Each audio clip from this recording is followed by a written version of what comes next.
What if I told you that you can run a full AI coding assistant inside your Android Studio completely free, completely private, no API key, no cloud, and it can build entire feature for you? That's Gemma 4 running locally on your machine. And in this video, we are going to set it up and see how it performs on our machine.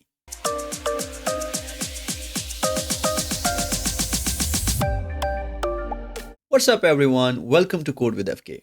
Today we are going to set up Gemma 4 as a local AI assistant using Ollama integrated to Android Studio, and then I'll let it build an entire feature using agent mode so that you can see what this thing can actually do.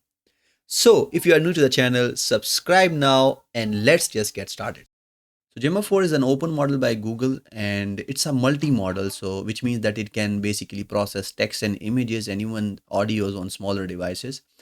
It's an open weight model and you can run it locally on your machines like either mobile phones or laptops or like servers. It basically comes with four different models, E2B, E4B, 26B and 31B. So these are the four models with different sizes and basically they have different capabilities. These are the some of the capabilities that I mentioned, but what's interesting is that this section that we will look into.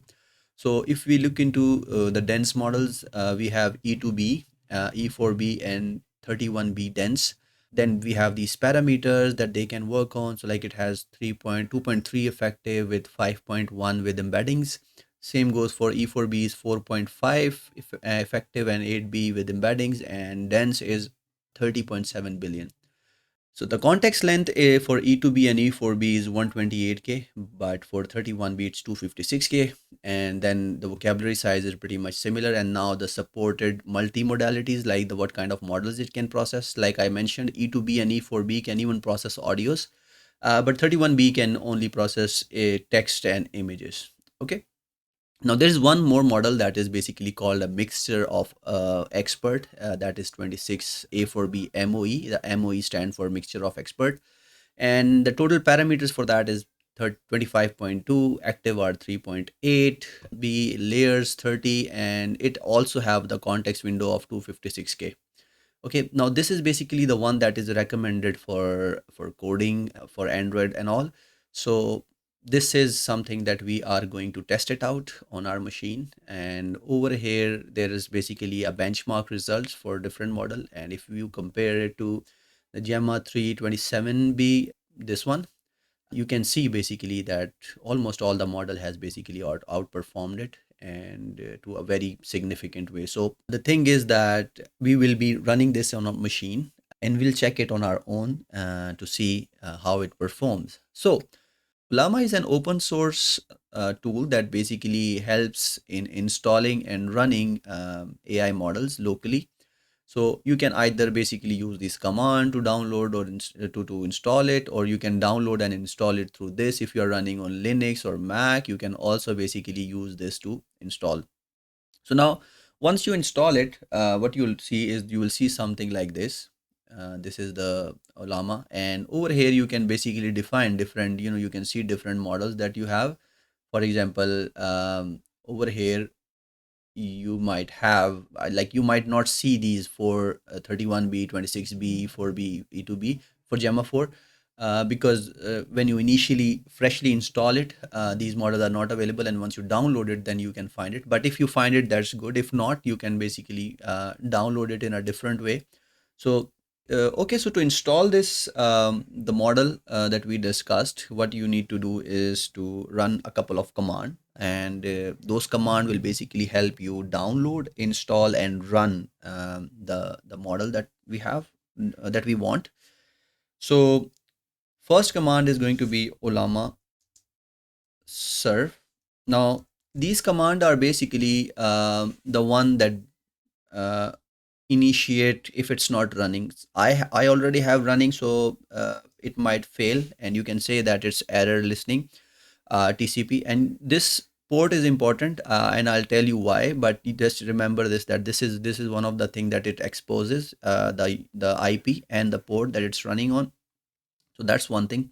Second thing is that you can run or you can download the model that you want. So for that you can type in something as Ollama pull, and I want to download Gemma 4, so you can define the Gemma 4. And now this is interesting. If you press enter, what it will do is that it will download the default model.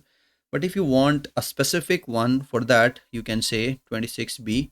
This means now that you want a specific model to be downloaded and installed, and I already have that basically installed, so I'm not going to run that command, but that's the only thing that you need to do in order to get it uh, running. Okay, so then you can basically just press enter, and then it will download that for you. And once the downloading is completed, you will be able to talk to it from either this section or from the command line as well. So I'm gonna show you how we can basically talk to it, and we'll see if it can help, with the stuff that we want. Okay, so now once that is done, once basically your download is done, there are two ways. One is to basically you can run it over here, and else what you can do is that you can get over here. And now basically what I can do is that I'll basically add that text and see if it can explain some stuff to me. So I will say explain Kotlin seal class. Okay, now I've asked it to explain a certain topic for me, and let's see if it has, if like how long it takes to respond, and also what does it respond. Okay, so it's now thinking and going through all these things, which is exciting. Okay, now we got the response, and it was pretty quick, I would say. The speed is really good, and over here you can see that it's defining, the supercharged genome and all that concept with so much. Like, it's not just that; it has basically created the comparison, and also some real world use case for when we can use these classes. So it's pretty good. One more thing I think we can do is that if you go to your settings of Ollama, over here, the default context window for this LLM is set to 32. So you can update it to basically up to 26 depending on how much your system can process. I have a Mac M4 Max with 36 GB of RAM. So I'm hoping that my machine would be able to run it. But since I'm also running Android Studio, that might be something that could slow it down, so that it's going to be two RAM eaters trying to compete for more RAM. The next step is to integrate it to Android Studio. So for that, I'm gonna open the project that I plan to work on. This is the project that I'm gonna use. It's a Notes app, and if I run the app, you will see that I have basically these section. When clicking on this, it's not working, and the project basically contains some sort of basic setup all done. Okay, now what I want to do is to add the add notes feature into this, and for that I'm going to use Gemma. Okay, now first thing is that how do I integrate that? So basically, to integrate it, what you need to do is that you need to go to Android Studio, and from there you need to go to settings, and now inside the setting, you need to go to tools, and then we go to AI. And now inside AI, we need to go over here into the model providers. Okay. Now inside this model provider, what you can do is that you can either add local and or third party. Since if you're running it maybe on a LAN or something, you can add something like this. But since we want to try it on a local machine, so I'm going to use local provider over here, and you can call it whatever you want. Like, I'm going to call it Gemma 4, Gemma 4. Okay. And if you remember, I told you about the port that it's running on, and that port is basically 11434.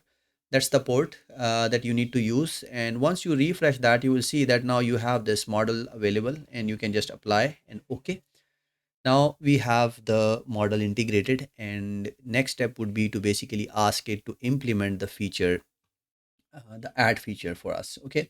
So you need to open that chat section, and inside this chat section, in the bottom section, you can see that you can select the model that you want. I have already selected this, and some other stuff that we have. Now over here, what we need to do is that we need to add a prompt. So I'll just add a prompt into this. Yeah, okay. So I think I have added that prompt correctly. Now I am going to press enter, and then we'll let the agent do its job to see if it basically able to implement the screen for us. Okay, so we'll just wait.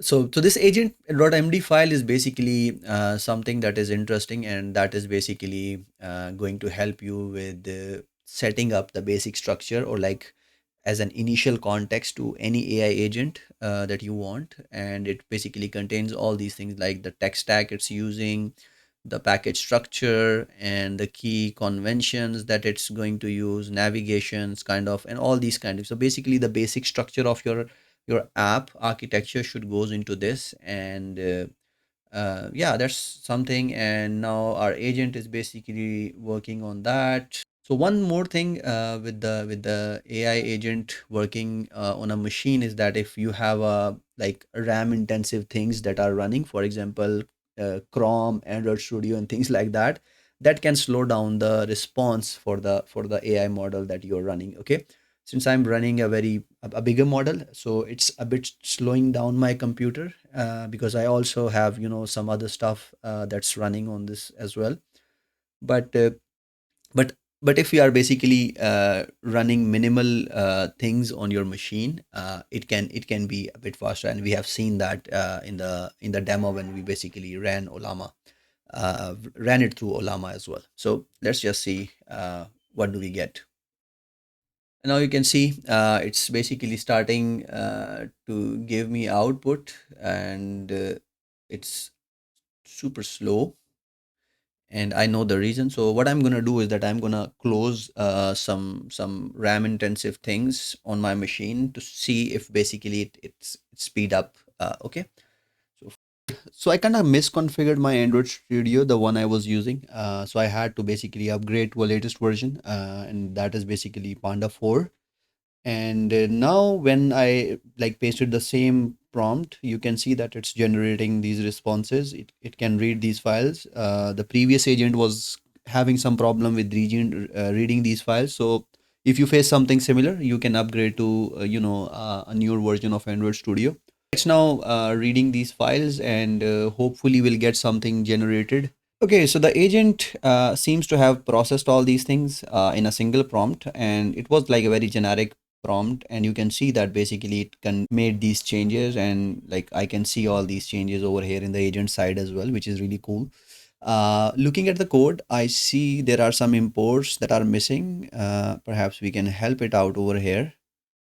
And if I go over here into that, you can see there is this field, which is a very basic one. Perhaps let's see.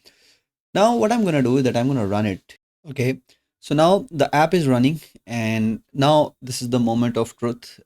If basically it actually incorporated all the things that I asked for, or is there something that's basically missing? Okay. So now I'm going to add this note. You can also add something more. This is first note. And now when I click on that, you see it created this, and it basically can be seen over here, which is really exciting. Like this was all done in like minutes. So this is really cool. And one problem that I'm facing here is the system getting super slow when I'm using this. But other than that, I think if you run it on a good machine with a good RAM, it could be game changer. But you can basically use a lower model for this. That's pretty much for this video. I'll further explore this, and we'll see what kind of limitation it comes with, and what it can basically cover. But for now, it looks really promising.